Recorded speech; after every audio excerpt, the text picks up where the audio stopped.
Entendre de For You Télévision pour cette autre livraison de votre programme Votre avis compte. Mesdames et messieurs, nous parlons de la coopération ce matin. De quelle coopération parle-t-on? De la coopération sino-africaine, puisque la Chine s'engage à effacer, sinon à essuyer donc la douane des pays africains qui sont donc endettés par l'empire du milieu. C'est au cours de toute cette thématique que nous allons bien sûr nous étaler pour voir comment cela a pu être évoqué. Soulignons tout de même que l'annonce a été faite le 18 août dernier par le gouvernement chinois, alors que plusieurs pays dans le monde devaient donc à la Chine près d'une somme de 55 milliards de dollars, parmi lesquels des pays africains. On tentera donc de comprendre ce que se cache, mais ce qui pourrait se cacher bien entendu derrière cet autre acte, on va dire comme ça, de séduction du gouvernement chinois. Quand on sait qu'aujourd'hui, l'Afrique, qui est non seulement berceau de l'humanité, mais également le berceau en termes de sous-sol, qui est assez riche, qui est assez compact, qui propose beaucoup de choses pour que les autres pays du monde puissent bien entendu se développer. L'Union européenne, sommet UE-Afrique, sommet France-Afrique, la France qui est déjà en odeur de sainteté avec les pays d'Afrique francophone. Il y a également aussi les États-Unis dans leur campagne de sélection. Le secrétaire d'État américain Anthony Blinken, il y avait quelques temps de cela, avait séjourné du côté de l'Afrique, notamment les pays comme l'Afrique du Sud, la République démocratique du Congo. Et souvenez-vous, lors du sommet du G7, il faisait part de ce que 60 millions de dollars vont donc être mis à disposition pour venir en aide aux pays pauvres d'Afrique ou des pays qui vivent dans une sorte de difficulté. Étaient bien sûr les mots forts de Joe Biden en vue de freiner l'expansion chinoise et russe. Parlons bien sûr de la Russie. Elle se voit de plus en plus engagée dans des projets qui visent à développer l'Afrique. Il y a encore quelques heures de cela, c'était la République centrafricaine qui bénéficiait donc d'une dotation d'avions de chasse. Auparavant, c'est bien sûr le Mali, mais ça date depuis longtemps, la collaboration avec la Russie, une Russie qui s'est toujours positionnée aux côtés des pays africains dans la lutte contre l'impérialisme. Et la Chine aussi, un ami de longue date des pays africains, qui lui s'accentue davantage sur le plan économique. Et voilà donc qu'il y a cette grosse venue depuis le 18 août dernier. On va tenter de comprendre forcément avec quelques réactions. Et bien sûr, votre participation au cours de ce rendez-vous. Madame, Monsieur, installez-vous confortablement. Votre avis compte. Voilà donc. Votre chaîne de télévision panafricaine For You Télévision, une autre vision du monde.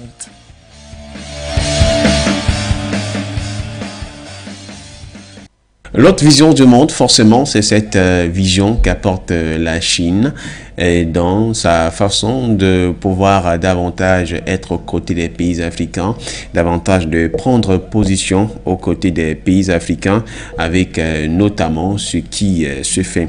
Je le soulignais donc le 18 août dernier, la Chine, bien entendu mesdames et messieurs, a donc pris comme engagement de suyer la douane de la dette des pays africains qui lui devait énormément d'argent afin de permettre à ce que ceci bien entendu puisse toutefois se relancer. Et c'est ce qui nous amène donc à pouvoir avoir comme thématique aujourd'hui coopération Chine-Afrique. Pékin annonce l'annulation de 23 prêts contractés par 17 pays africains. Quelle appréciation faites-vous de cette attitude du gouvernement chinois? Voilà, bien sûr, ce rendez-vous qui est le nôtre au cours de cet échange. Possibilité de réaction, mesdames et messieurs, via notamment les codes d'accès qui seront affichés au bas de l'écran et qui vous permettront, bien entendu, de pouvoir donner votre point de vue pendant cette émission. Vous l'aurez donc le plus 237 693 589 668 ou encore nous joindre via Skype For You Télévision et ou encore, par encore l'appel Zoom, plus 64 9 889 05 26. Voilà, c'est le code d'accès qui vous donne carte blanche pour nous avoir au cours de ce rendez-vous. Si vous nous rejoignez, vous écoutez For You Télévision. Le programme s'appelle tout simplement Votre avis compte. Nous parlons donc de cette attitude du gouvernement chinois envers les pays africains. La Chine qui annonce donc l'annulation de la dose de la dette africaine, estimée donc à près de dizaines, donc on a dit des cinquantaines, voire des centaines de milliards, ce que ne pourraient forcément pas faire les pays africains. Et ce rendez-vous, bien entendu, est avec nous ce matin. On aura l'occasion, bien sûr, si je serai calé, de pouvoir commencer à voir quelques-unes de nos réactions. On n'aura malheureusement pas l'un de nos invités qui était avec nous ou qui devait le faire pour des questions, notamment de réseau qui ne nous permettent pas d'avoir, mais pour certains qui ont pu, et bien sûr, réaliser notamment ce rendez-vous. C'est donc quelque chose qui sonne comme, on va le dire, un terme de sélection qui pourra bien sûr le faire. Il faut le dire que ceci a été survenu à l'occasion donc d'une réunion de coordination de la coopération sino-africaine, comme je le disais, le 18 août dernier. Le ministre des Affaires étrangères chinois Wang Yi a rappelé les engagements de la Chine sur le continent et loué les secteurs de la coopération avec l'Afrique tels que la santé, l'énergie ou la sécurité alimentaire.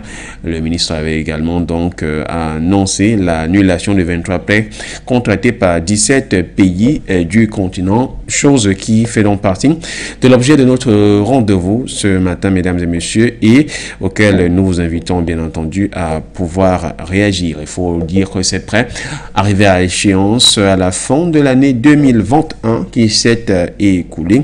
La Chine a décidé tout simplement de les annuler. Aucune précision n'a été délivrée, ni sur les montants, ni au sujet des pays concernés par cette annulation des dettes. Et il faut dire quand même que la Chine s'est engagée par le passé à des opérations de restructuration de dettes, notamment au Congo, en Angola, ou encore du côté de la Zambie, face à une incapacité de ces pays à rembourser. Un geste symbolique donc de la part de Pékin.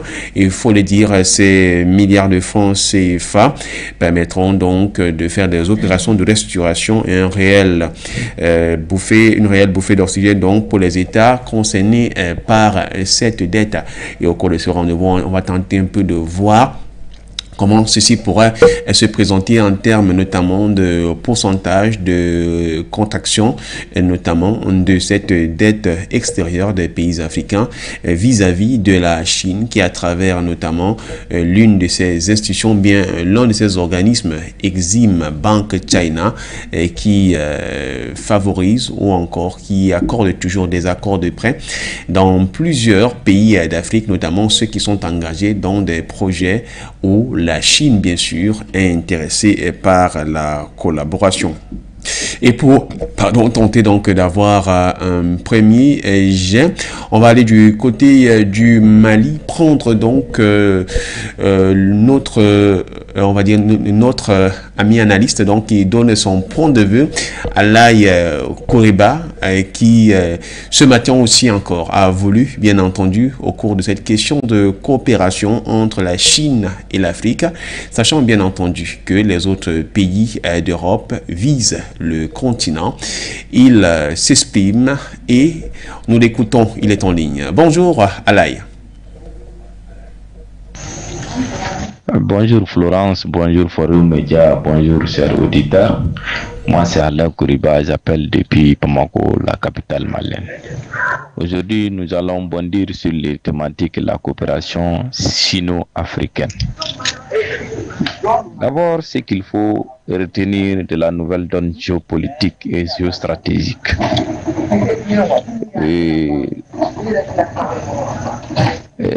Très souvent on dit si quelqu'un laisse, quelqu'un prend. On aime dire ça chez nous. Et si quelqu'un néglige, quelqu'un d'autre va prendre ta place. Ça, c'est la logique des choses. Et comme traditionnellement, les pays occidentaux avaient la même mise, sur les pays africains dans tous les domaines. Et cette coopération entre l'Occident et l'Afrique, ça a assez duré et les résultats, tout le monde le sait. Il n'est pas à démontrer que la coopération Occident-Afrique a donné des résultats, a fait ses réponses. Personne ne peut dire cela. Et personne ne peut venir nous convaincre que la relation entre l'Occident et l'Afrique ou la France-Afrique a apporté quelque chose de bon aux Africains. Jusqu'à preuve du contraire, aucun savant, aucun économiste, aucun journaliste ne pourra dire concrètement, avec preuve à l'appui, que cette coopération qui a duré des centaines d'années a pu apporter quelque chose aux Africains. Non. Alors, maintenant, il est plus que jamais pour les Africains de changer de stratégie, de changer la donne, de changer tout le système. Et cela a commencé.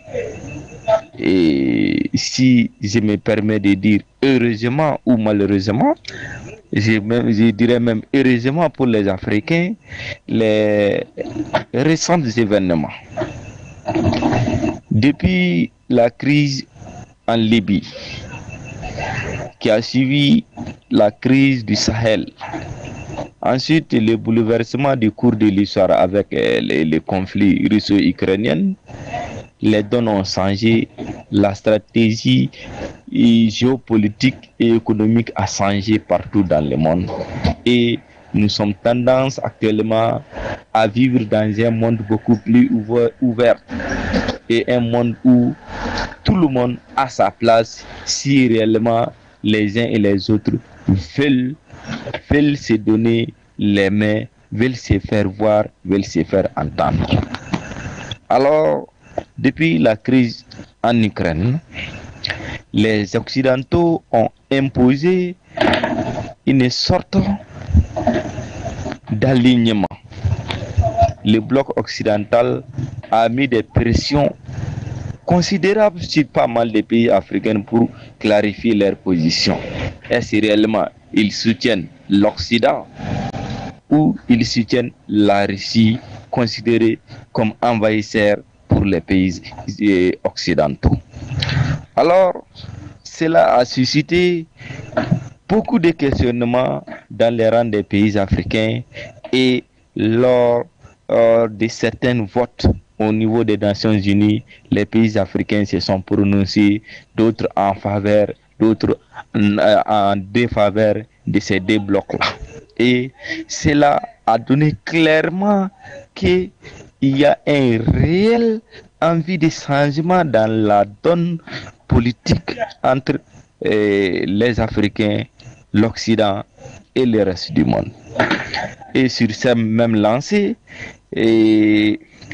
la France est en pleine campagne pour gagner du terrain en Afrique, terrain qu'il a perdu par négligence et par cupidité.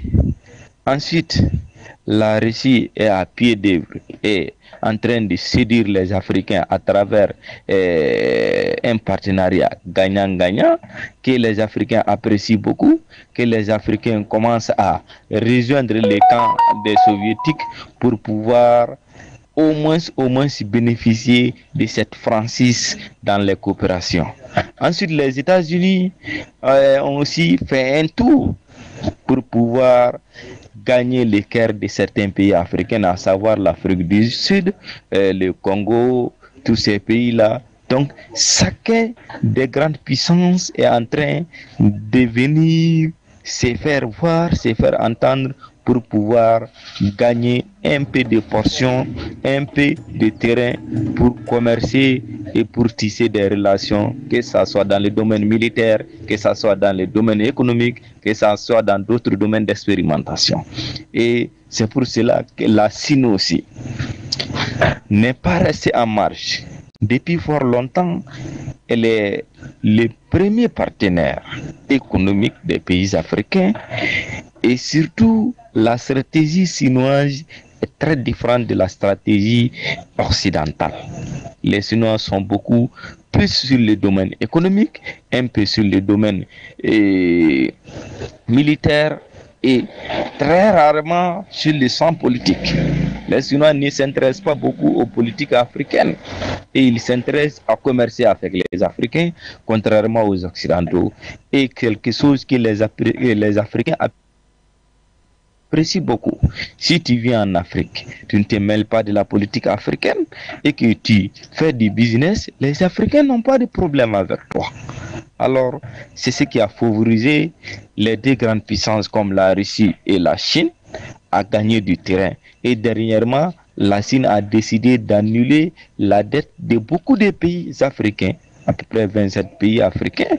Et la Chine fournit beaucoup d'aides sur des aides alimentaires, aides financières, aides militaires, dans beaucoup de domaines. La Chine est en train de montrer ses preuves que ce que les Occidentaux pensent de la Chine n'est pas celle que les Africains voient. Alors, maintenant, c'est à nous Africains de faire la bonne lecture. La bonne lecture comment? Si tout le monde est en train de courir et venir vers nous, c'est à nous de fixer un prix pour nous. Combien on vaut? C'est à nous de le fixer. Il ne s'agit pas de se vendre, mais il s'agit de commercer avec ces grandes puissances. Et imposer nous aussi notre propre loi. D'abord, la souveraineté. Ensuite, le respect de la souveraineté, le respect du choix politique que nous, Africains, on choisi. Il faut que les partenaires qui viennent tiennent compte de cela. Il faut que les partenaires qui viennent nous respectent. Il faut que les partenaires qui viennent acceptent de faire les partenariats gagnant-gagnant. Donc c'est à nous, Africains, maintenant, d'imposer cela. Parce que l'avenir appartient aux Africains. L'avenir du monde entier, c'est l'Afrique. Tous les ressources sont abondantes en Afrique et tout le monde court derrière les Africains. On a une population très jeune, on a tellement de potentialités que ce n'est pas possible. Donc, le centre du monde, c'est devenu l'Afrique. Tout le monde court vers l'Afrique et c'est aux Africains maintenant de faire le nécessaire pour pouvoir montrer la tête haute pour que les partenaires qui viennent commercer avec les Africains sachent désormais ils ont affaire avec des nations, avec des pays forts, politiquement fortes, économiquement fortes, culturellement fortes dans toute son unité. Et cela compte beaucoup et cela doit être la priorité des dirigeants africains pour pouvoir imposer, pour pouvoir se concurrencer sur le domaine international. Je vous remercie et excellente journée. Excellente journée à vous également, hein, mon cher Alaï Koriba. Vous avez bien sûr évoqué le fait que, tout comme les autres pays occidentaux qui viennent, la Chine, elle aussi, l'empire de ce pilier, de l'empire du milieu, voilà, se positionne, bien on voudrait davantage se positionner à fond, pourquoi pas, de pouvoir aussi bénéficier d'une part dans ce qui est de l'Afrique en termes de ressources, et pourquoi pas également aussi de revenus. En ce qui concerne bien entendu la dette chinoise en Afrique, cette dette extérieure qui date depuis le début des années 2000, elle peut être jusqu'ici évoquée en termes de créances totales évaluées à 150 milliards de dollars. On peut donc comprendre comment il est assez vraiment difficile.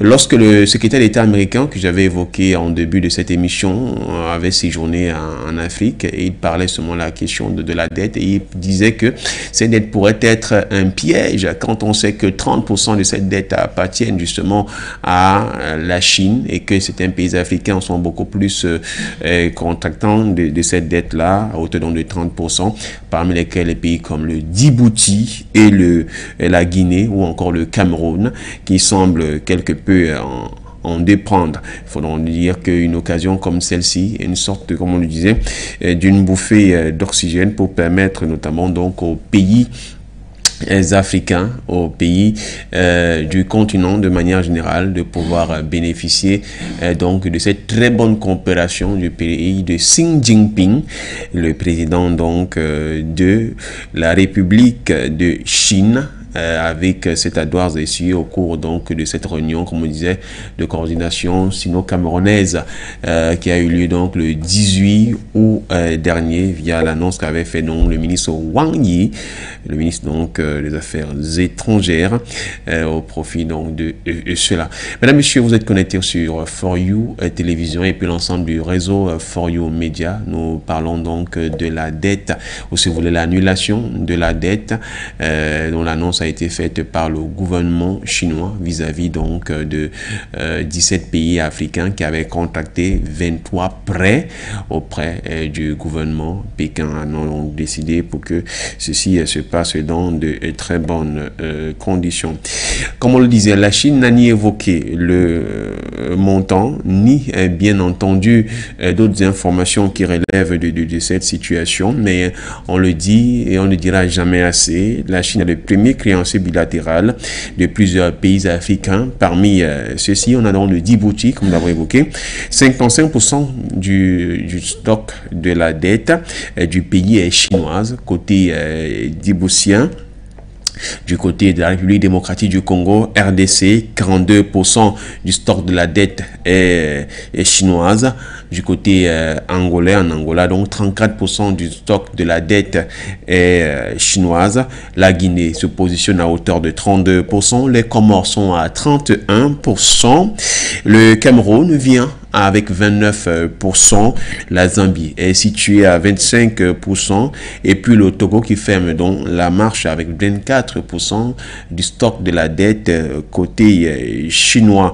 Ceci donc pour une évaluation depuis le début des années 2000 à hauteur de 150 milliards de dollars qui en ont été prêtés, avec notamment l'un des principaux artificiers au cours de cela, l'intermédiaire principal qui est donc la Banque de développement chinoise internationale, Exim Bank China, ou la China Exim Bank si vous voulez, qui a donc un investissement de près de 60%, et la China Development Bank qui elle est à hauteur de 75%.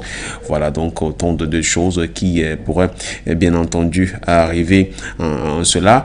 Il faut quand même l'évoquer pour quelque peu d'un terme d'information.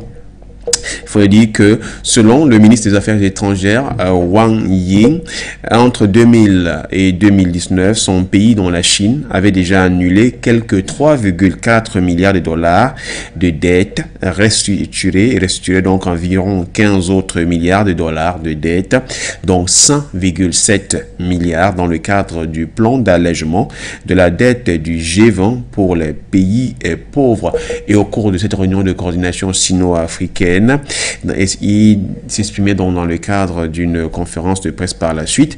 Le porte-parole du ministère chinois des Affaires étrangères, MIA, Wang Wenbin, a insisté, lui, sur le fait que les accusations des Occidentaux étaient infondées et qu'elles étaient utilisées, notamment les États-Unis et d'autres pays officiels, pour rejeter leurs propres responsabilités.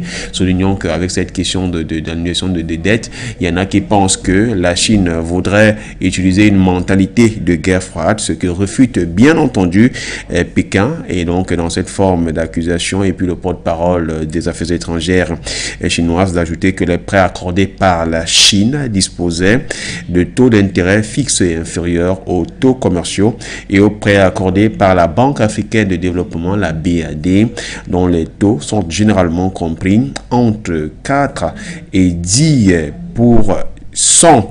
Il faut donc dire que l'officiel chinois, le ministre, a donc par ailleurs condamné la mentalité de guerre froide dont on tente d'incumber à la Chine et à sommet nul l'Occident et propose par ailleurs à son niveau la mise en place d'un modèle basé sur une coopération multipartiste avec l'Afrique qui apporte des résultats gagnants-gagnants.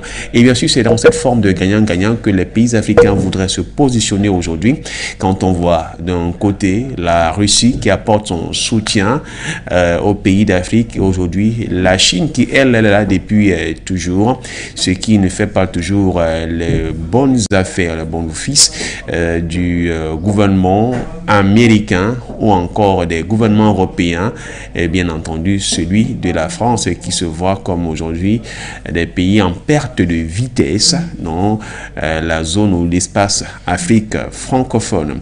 Coopération Chine-Afrique, Pékin annonce l'annulation de 23 prêts contractés par 17 pays africains. Quelle appréciation faites-vous de cette attitude du gouvernement chinois? Madame, Monsieur, voilà bien sûr la thématique et vous avez la possibilité de réagir via le plus 237, le 693 589 668 ou encore via Skype for You Télévision ou tout simplement par Zoom au plus 64 9 889 05 26.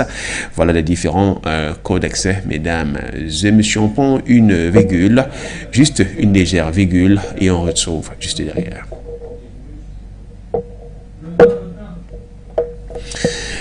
On va donc directement tenter de se connecter avec l'un de nos journalistes économiques qui a bien trouvé la possibilité de réagir ce matin depuis la ville de Douala au Cameroun. Il s'appelle tout simplement Loïs Onana. Il est directeur de publication du journal L'économie du Cameroun avec notamment le concours de la réalisation. Et les gars, on va se connecter avec lui. Aloïs Onana, bonjour. Comment comprendre donc cette annulation de la dette chinoise vis-à-vis des pays africains? Alors, quelle attitude pourtant, comment comprendre le fait que la Chine décide tout de go, n'est-ce pas, d'effacer une partie de la dette des pays, de certains pays africains? Avant de répondre à cette question, je vais d'abord rappeler que en mars 2022, la Chine a annoncé que par la Chine, mais davantage le cabinet Green Finance and Development Center avait annoncé que les 68 pays considérés comme les plus pauvres de la planète devront en 2022 rembourser 53 milliards de dollars à la Chine et que ces pays-là devaient donc rembourser à la Chine qui, de très loin, est vu et cela est d'ailleurs prouvé comme étant le plus gros bailleur de fonds de ces pays. Et donc, en mars 2022, je le disais à l'entame, on avait appris que la Chine était en passe, n'est-ce pas, de récolter pratiquement 53 milliards de dollars. Maintenant, pendant qu'on y est, la même Chine annonce que elle efface une partie de la dette que certains pays africains ont vis-à-vis de sa trésorerie, notamment le Cameroun, notamment la RDC, notamment Djibouti, entre autres pays qui sont redevables de la Chine. Et donc, lorsque la Chine pose un tel acte, c'est pour elle une façon de faire des yeux doux à ces pays, leur dire qu'elle est prête à coopérer encore avec eux et que elle est prête à couper le cordon qui étrangle la relation d'une manière ou d'une autre. Et donc, il est question d'ouvrir encore sa crédibilité, renforcer sa crédibilité, son amitié vis-à-vis de ces pays qui, en retour, devront rendre l'ascenseur à la Chine. Ces derniers mois, de février à août 2022, j'ai effectué 2 voyages en RDC et là-bas, j'ai constaté quelque chose, c'est que le gouvernement congolais de Kinshasa a durci le ton vis-à-vis de Pékin, vis-à-vis des investisseurs chinois. Et Félix Tshisekedi, de plus en plus, demande aux Chinois d'être transparents, d'être rigoureux, d'être honnêtes dans l'exploitation des mines, n'est-ce pas, en RDC. J'ai lu un discours de lui il n'y a pas longtemps où il leur disait que il n'est pas bon que vous veniez en RDC étant pauvre et que vous repassiez étant riche pendant que la RDC demeure dans la pauvreté. Alors un tel discours veut dire que la RDC est en train de visser comment dirais-je, l'exploitation de ces minéraux et du coup, on ne peut pas voir cela d'un bon œil à Pékin. Et qu'est-ce qu'on fait en retour? Il est question de baisser la garde, de briser le mur qui aurait pu être érigé entre les deux pays en dissolvant, en réduisant la dette, ce qui peut-être pourrait amener la RDC et d'autres pays qui sont redevables de la Chine à ouvrir leurs frontières, leur économie, leur secteur sensible à la Chine. Loïs Onana, vous n'allez pas quitter. Peut-on voir par cette attitude du gouvernement chinois un positionnement dans la coopération sino-africaine vis-à-vis des autres puissances?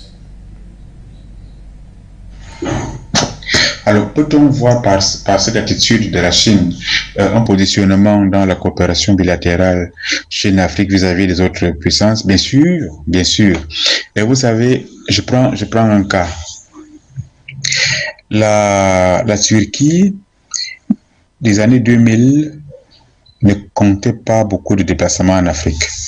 La Turquie, le président turc, actuellement au pouvoir, Recep Tayyip Erdogan, connaissait à peine le continent africain. Mais depuis que les centres de recherche agréés, assermentés, crédibles commencent à dire que l'Afrique, c'est la terre de demain, la Turquie n'a de cesse de multiplier les visites de travail en Afrique. Il n'y a pas longtemps, il y a à peine 3 mois, le président turc était en RDC, du moins, il a effectué une tournée pratiquement africaine. Juste après lui, tout le monde a appris la tournée pratiquement africaine du ministre des Affaires étrangères russe, juste avant, du moins concomitamment à cette visite des Russes. Tout le monde a vu, vous avez encore en mémoire, sans doute, la tournée de Macron au Cameroun et dans d'autres pays africains. Alors, ce balai diplomatique en Afrique ne saurait être anodin, ne saurait être fortuit, ne saurait être inutile. C'est que chacun veut autant que possible faire des yeux doux, séduire l'Afrique, autant que cela est possible. L'Afrique aujourd'hui est comme une très belle dame, une très belle fille qui est courtisée de part et d'autre. Ah oui, c'est l'image c'est un peu celle-là.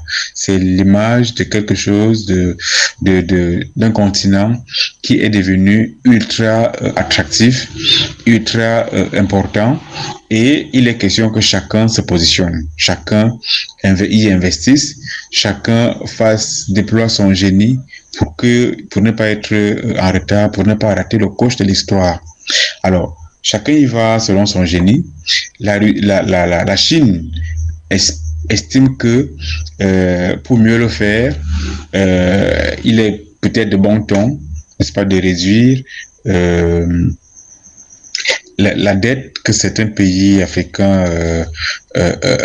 ont contactée auprès d'elle, et en réduisant cette dette-là, je l'ai dit à l'entame, lorsque quelqu'un vous fait du bien, vous avez tendance de manière psychologique, oui, à lui rendre l'ascenseur. Rappelons que la dette dans le volume des dettes d'un pays comme Djibouti, le volume des dettes est à 55% attribué à la Chine. Pour un pays comme la RDC, c'est 42% de la dette qui est pratiquement qui est issue de la Chine. Pour un pays comme l'Angola, c'est 34% de la dette qui vient de la Chine. Pour un pays comme les Comores, c'est 31%. Et pour un pays comme le nôtre, le Cameroun, c'est 29%, n'est-ce pas, de la dette qui vient de la Chine. Alors, lorsque quelqu'un réduit cette dette-là, eh bien, vous comprenez que vous avez forcément un soulagement qui peut vous, en quelque sorte, vous pousser à être plus gentil, n'est-ce pas, à être plus ouvert, à être disposé spirituellement, à coopérer avec lui, et parce qu'il vous aura fait du bien. Et donc, vous avez pratiquement une dette morale en ce moment-là, et vous êtes disposé à coopérer avec ce pays. En revanche, si un pays vous maintient la dette et que vous vous maintenez dans l'endettement, lorsque vous avez réussi à effacer la dette en question, vous êtes toujours amis, mais l'amitié, c'est une amitié un peu très délicate. Bien. Maintenant, pour sortir, disons que tous les pays du monde sont endettés. Tous les pays du monde sont endettés. Les États-Unis, la Chine elle-même, des pays comme